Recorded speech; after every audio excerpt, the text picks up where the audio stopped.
आणि आता एक महत्त्वाची बातमी, शिवाजी कोण होता या पुस्तकाचे प्रकाशक प्रशांत आंबी यांना जीवे मारण्याची धमकी दिल्यानंतर आमदार संजय गायकवाडांनी दिलगिरी व्यक्त केली आहे।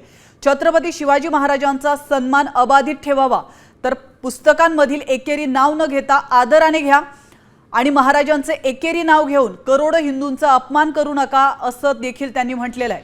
मात्र हे सर्व आवाहन करत असताना त्यांनी दिलगिरी व्यक्त केली आहे।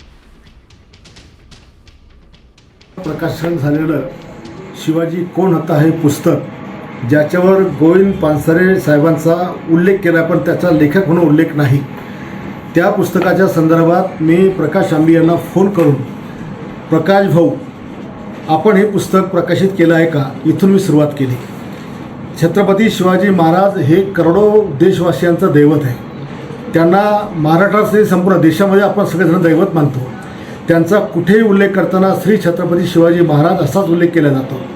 आणि यापूर्वीसुद्धा विधानसभेमध्ये मी राज्यातल्या जेवढ्या संस्था असतील ज्याला शिवाजी नाव असेल त्या शिवाजीच्या ऐवजी छत्रपती शिवाजी महाराज अशा नावाच्या संस्थामध्ये दुरुस्ती करावी आणि हे नाव टाकावं असं आग्रही मागणी मी केली।